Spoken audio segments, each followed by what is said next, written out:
It was the New Year's Eve party, and someone had swapped my pineapple juice for a beer.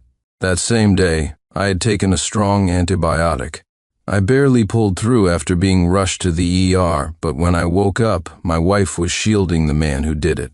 "Let's just drop this. Be the bigger person. Sincere." He didn't mean it. I had no intention of letting the man who had been shamelessly orbiting my wife get away with it. But she cut me off, her brow furrowed in frustration. "Enough, he just graduated college. He's just a kid who doesn't know any better.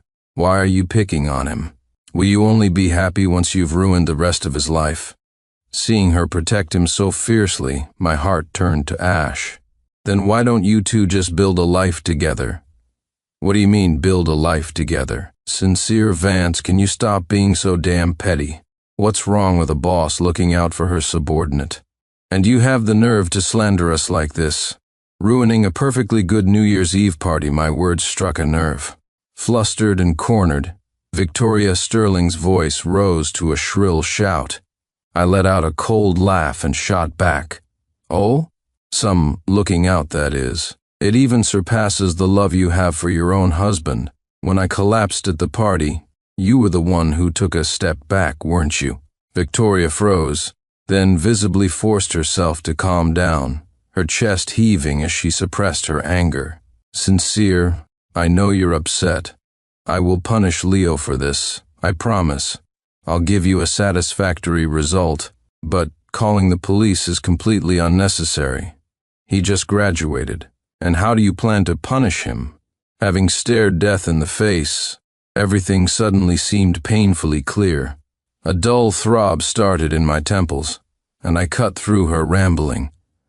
Victoria was taken aback. I'll dock 3 days' pay," she stammered. "You'll dock 3 days' pay for something that almost killed me?" I couldn't believe it.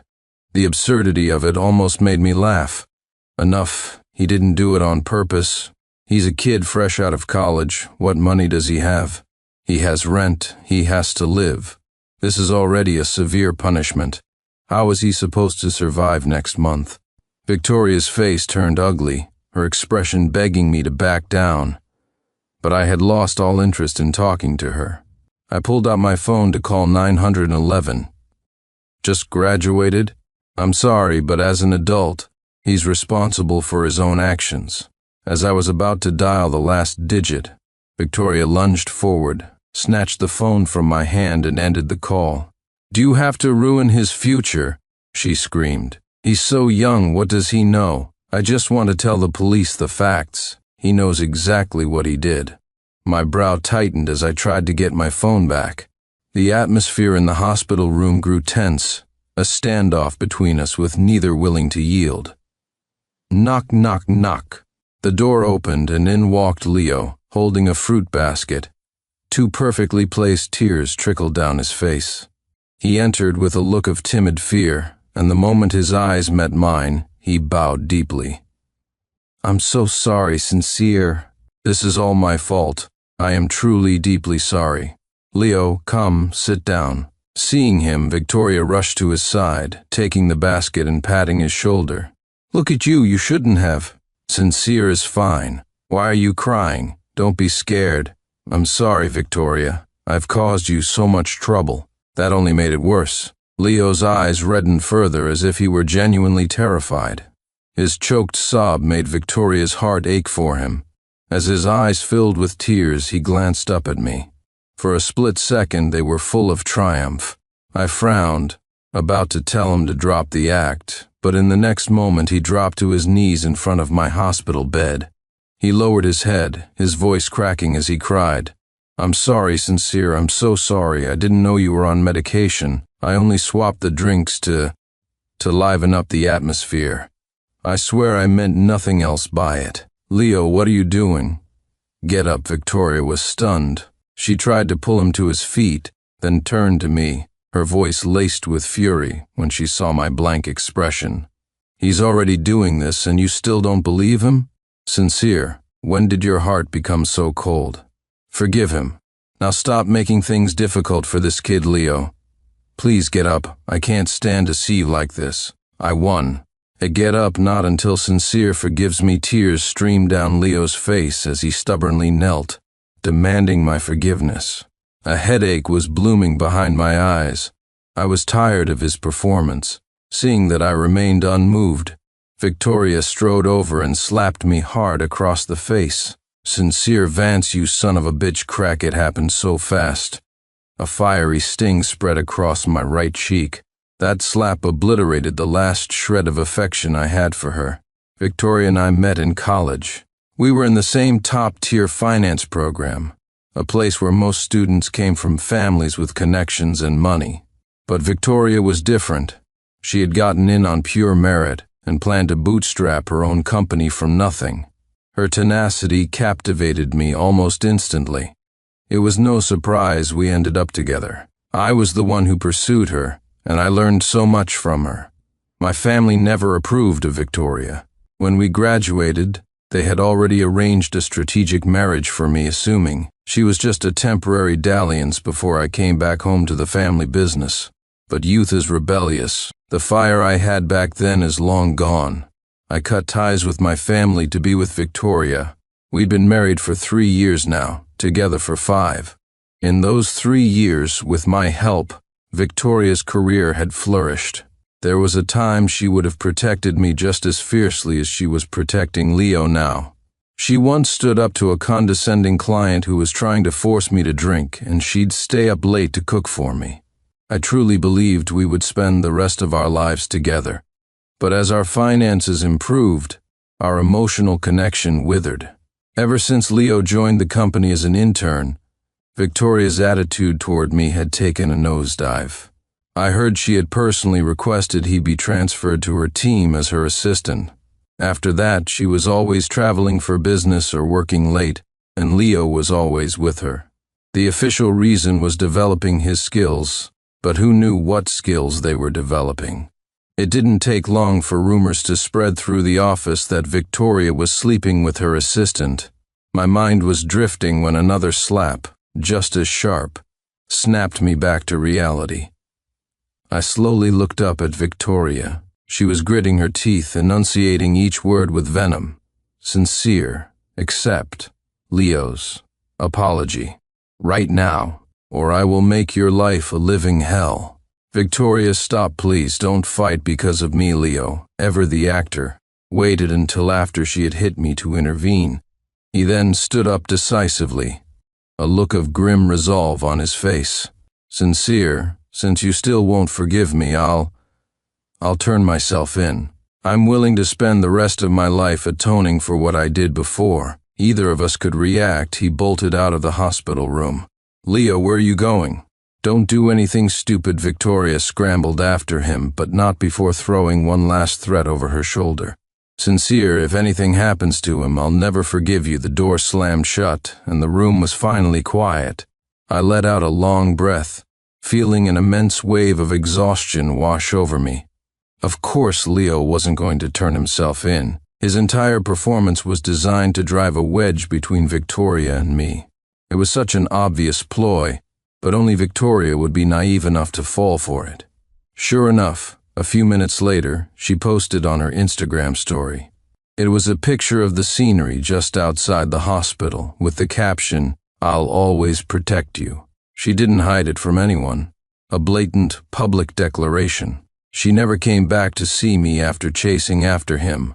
I suppose since I was out of mortal danger, there was no longer a need. I let out a cold, humorless chuckle, unfazed by her passive-aggressive provocation. My stomach had been pumped last night, and I had no appetite, but I couldn't stand being in the hospital a moment longer.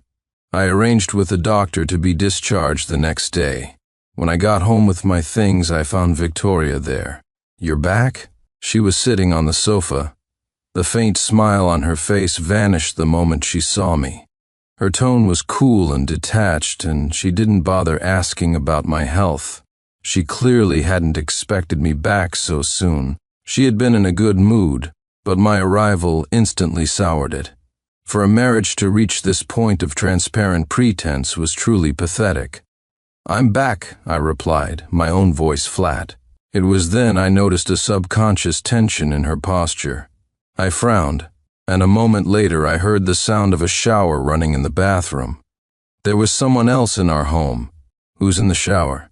Even though a suspicion had already formed in my mind, a sliver of hope remained as I asked the question. But at my words, Victoria's expression soured as she offered a forced explanation. It's Leo. The water's been out in his building for a week, so I brought him here to shower after work. Don't overthink it, his water is really out. Okay. I'm not overthinking it. My calm response seemed to throw her off. She studied my face, searching for any sign of anger. When she found none, she let out a sigh of relief. It's a rare day when you decide to be reasonable and not so dramatic. Dramatic? So that's how she saw my reactions? I didn't answer. I walked straight into our bedroom, pulled a suitcase from the closet, and began packing in silence. Throughout this time, Victoria never once came in to check on me. As I packed, I realized how few possessions I had accumulated in our years of marriage. I've never been a materialistic person. I left behind everything Victoria had ever given me, and everything we had acquired together. I didn't want them, and I certainly didn't want the memories. When I came out with my suitcase, Victoria was blow-drying Leo's hair. She was kneeling on the sofa, laughing and talking with him. They looked like a picture-perfect couple, making me feel utterly redundant in my own home. Her back was to me, and the dryer was too loud for her to hear my footsteps. But Leo saw me the instant I stepped out of the room. He slowly lifted his eyes, a smug, triumphant smirk playing on his lips. His expression screamed, "See, in the end you can't win against me." I remained expressionless. I had no desire to win, nor did I feel like I had lost. I just quietly watched as Victoria, with infinite patience and a gentle expression, finished drying his hair. I couldn't remember the last time she had looked at me with such tenderness. I realized it wasn't that work stress made her irritable at home. It was just that her tenderness was reserved for someone else. The dryer switched off. Victoria turned, and her face tensed when she saw me. "I was just drying his hair," she explained hastily. "I was afraid he'd get a headache and miss work tomorrow if it wasn't dry." "I know. You don't have to explain everything to me." My flat, indifferent tone was all the opening Leo needed. He put on a timid expression. "Sincere, I feel like I'm not welcome here. I should probably go." As he made a show of leaving, Victoria quickly stopped him. "You just showered. You'll catch a cold if you go out now. I never said you weren't welcome." "I'm the one who's extra here," I said, retrieving my suitcase from the bedroom. "You can stay. I'm leaving." I headed for the door. Seeing my suitcase, Victoria's face darkened, and she moved to block my path. "Sincere, what is this? I was wondering why you were so calm when you got home. Is this another one of your schemes?" A bitter smile touched my lips. I couldn't be bothered to guess what kind of monster she thought I was.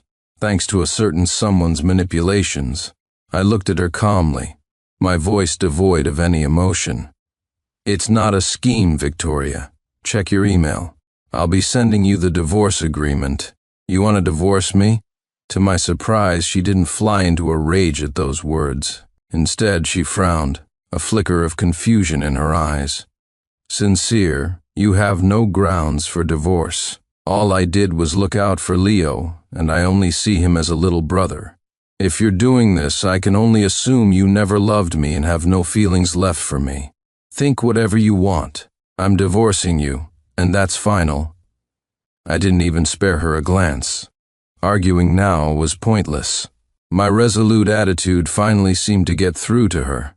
She had assumed I was just being dramatic again, but now she realized I was serious. She instinctively reached out and grabbed my arm. "Sincere, stop this. Let's just talk." I shook her arm off, a wave of revulsion washing over me. "Don't touch me with that." I turned and walked away.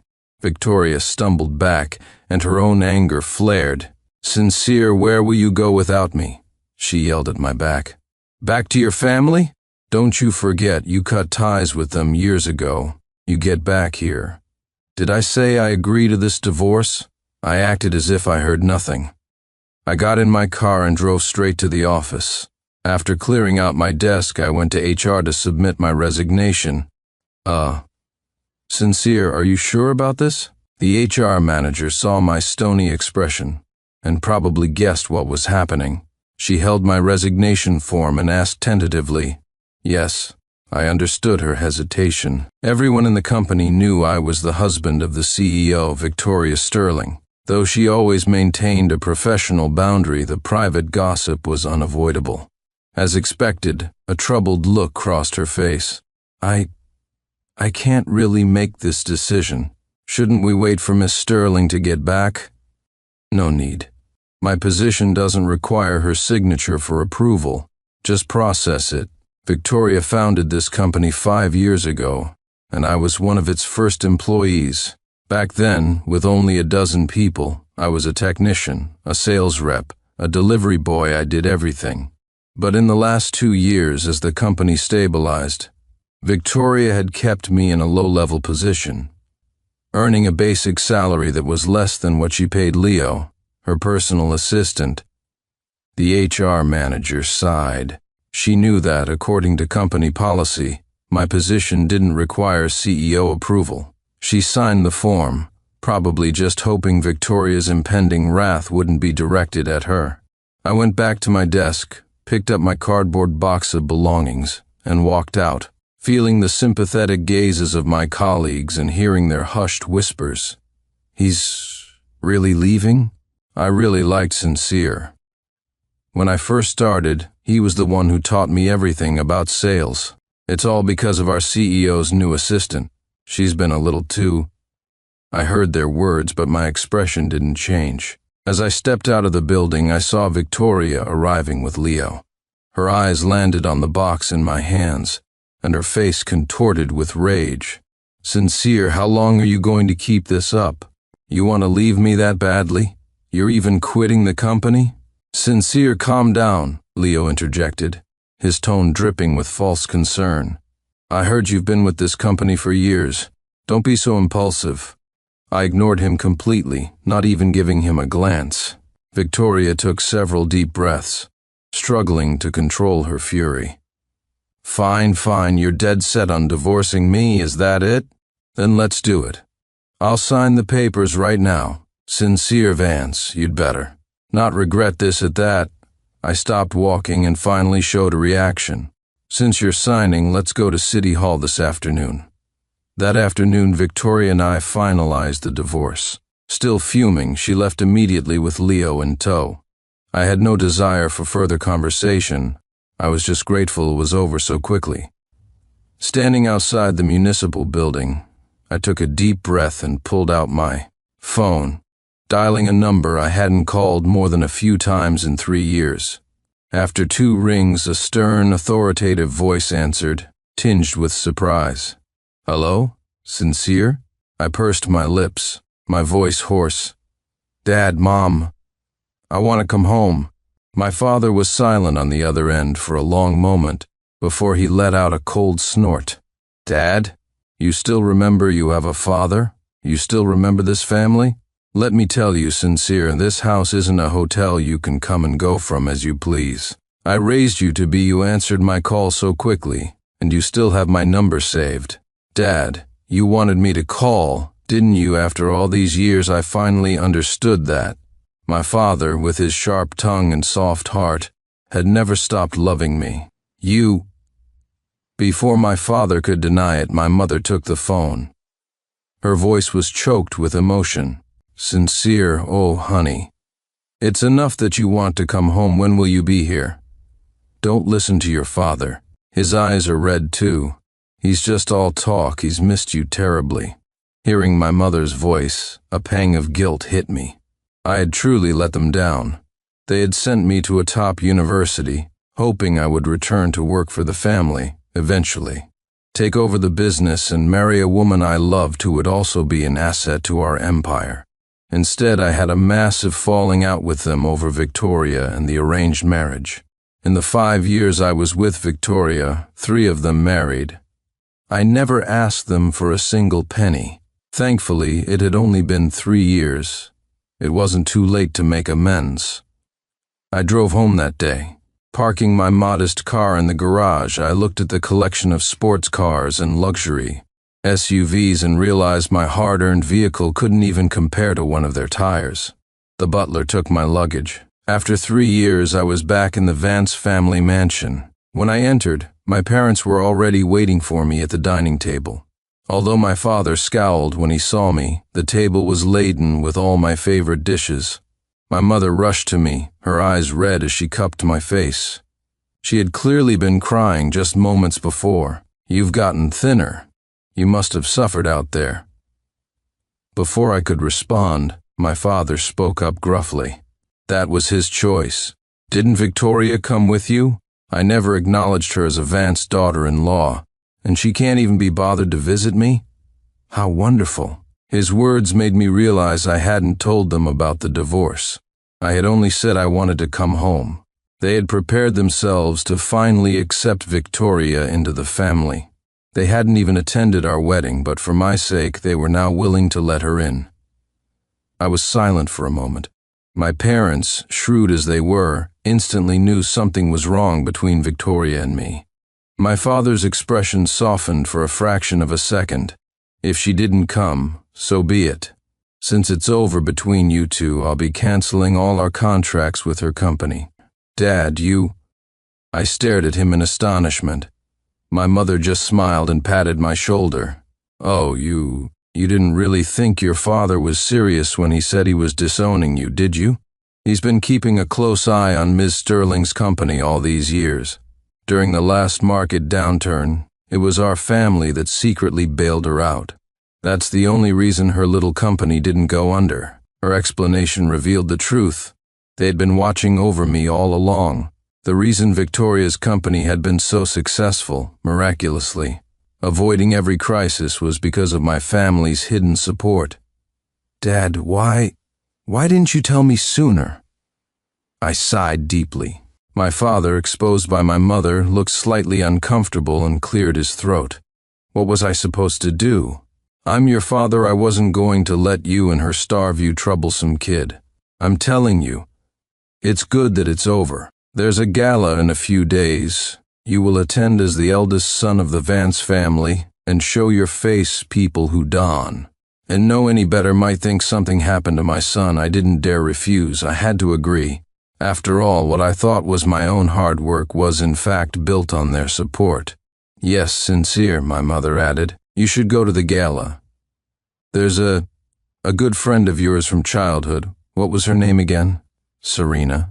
She recently returned to the country and mentioned she wanted to see you. You two should reconnect." I instantly understood their agenda. Though I wasn't in the mood for romance, I had just returned home and didn't want to start an argument. I'd just treat it as catching up with an old friend. The gala was a massive affair. It was supposed to be a standard event, but because of my return, my father had booked the city's grandest hotel ballroom, determined to show all his business partners that the heir to the Vance fortune was back. And Serena was surprisingly lively and articulate, having grown even more beautiful. "Sincere Vance, don't tell me you've forgotten me. You said you were going to marry me when we were kids." We laughed about that for a while. It turned out that time and distance couldn't diminish a true friendship, and we ended up having a wonderful time talking. Later, as I was coming out of the restroom, I saw Victoria. Her eyes were red. "Sincere, I really misjudged you. You divorce me and find a new flame just like that." It's only been a few days. Her accusation caught me off guard. I hadn't expected her to be at this gala. Her company wasn't prominent enough to receive an invitation from my father. But I didn't dwell on it. I just replied coldly, "It's a lot better than you cheating on me." I had no desire to speak with her and turned to leave, but she grabbed my arm. "Wait, what? What is your relationship with Mr. Vance? You both have the same last name. Is he a relative of yours?" Looking at her panicked face, I found her naivety almost pitiful. I had never told her about my family's true status, not wanting to pressure or worry her. Victoria only knew I had a falling out with my well-off family for her sake. But she had never connected the powerful CEO, Mr. Vance, to me. My parents, who disliked her immensely, had never met her. Through a series of coincidences, she never realized he was my father. No relation. I wasn't about to use my family's name to intimidate her. It would only look like my family was bullying her. I tried to leave again, but her grip on my arm was surprisingly strong. Victoria bit her lip, her expression turning desperate. "You're lying. I just saw you with him. He was introducing you to other CEOs. He even straightened your collar." "What is your relationship?" "Sincere. Did you tell Mr. Vance to cancel the contracts with my company? How else could my biggest client pull out the day after we divorced? Do you have any idea how much effort it took me to get an invitation to this gala just to get a meeting with him?" I said nothing. The answer was so blindingly obvious, yet she couldn't bring herself to believe it, choosing instead to suspect me. Seeing my silence, she became even more self-righteous. "I hope you won't let your personal feelings ruin a win-win partnership. Win? What a joke." A woman's voice cut her off sharply. I felt the grip on my arm loosen. Turning, I saw it was Serena. She confidently linked her arm with mine and looked Victoria up and down with a deliberate, dismissive air. "You must be the MS Sterling I've heard about. Frankly, have you still not figured it out? For a group like the Vance Corporation, the pocket change they make from partnering with your company isn't a win-win. It's called charity for a small business. And that tiny drop in the ocean was only given to you because their eldest son happened to be gracing your company with his presence." Even though Victoria had already suspected it, hearing Serena state it so bluntly made her stumble back a step. She couldn't believe that I was the heir to the Vance Corporation, that all the major deals she had been so proud of were simply handouts from my family. Her face was a mask of humiliation. She tried to say something, but Serena cut her off again. "You weren't invited to this gala. You used someone else's invitation, didn't you?" I... Before Victoria could argue, security guards, summoned by Serena, arrived to escort her out. As they led her away, her face was a mixture of shock and disbelief. She kept trying to talk to me. "Sincere, listen to me, Sincere." I ignored her and turned to Serena, who flicked her hair back and gave me a sly smile. "Sorry about that, Sincere. I overheard everything. With people like her, you have to play hardball. You're too much of a gentleman. She'll just walk all over you." I chuckled, unable to argue with that, and nodded. The rest of the evening went smoothly. My father introduced me to countless partners, explaining that I had been studying abroad for the past few years. Everyone praised me as a brilliant young man. I shook hands and exchanged pleasantries, thinking that if we hadn't met in college, a person like Victoria would never have even had the chance to meet me. I thought she wouldn't cause any more trouble, but after the gala, on my way home, Victoria ambushed me. I don't know how she found the location of the Vance mansion or how she tricked the gate guards, but she probably used my name. As soon as I parked my car, I saw her approaching with a forced smile. "Sincere, why are you here?" My head started to ache. She didn't answer directly, instead adopting a submissive posture, her face plastered with a sycophantic grin. "I came today because I hope you'll come back. Sincere, I'm only just now realizing that the company, it can't function without you. It can't function without me? More like it can't function without my father's contracts." A bitter laugh escaped me. The absurdity was staggering. "What kind of joke is this, Victoria? I'm not coming back. The thought of you and Leo makes me sick. How could I possibly go back? I'll fire Leo. I'll cut off all contact with him forever. Sincere, please come back in." Her panic, Victoria lunged forward to grab my hands, but I smoothly sidestepped her. "Save it, Victoria. Don't waste your energy. We're already divorced." The moment I said that, tears began to stream down her face. Within seconds, she was sobbing uncontrollably. "Then what about all our years together? We were together for 5 years, Sincere. You can't do this to me. What will happen to my company if you leave?" Her attempt at emotional blackmail ignited my anger. "Victoria, you have no right to talk about our years together," I roared. "Where was your concern for our relationship when I was dying in the hospital? When you were busy defending Leo, did you ever once think about everything I've done for you over the years?" Victoria froze, stunned. She had never seen me so furious. Tears hung on her lashes, forgotten. She opened her mouth, but all she could manage was a weak defense. But Leo really didn't mean it. He already told me. Really? If he didn't mean it, why did he have to do it secretly at this point? I don't care if he meant it or not. If you want to argue right and wrong, you can call the police and let them decide. I pinched the bridge of my nose. The fact that I hadn't already reported it after the divorce was the last act of mercy I could show her.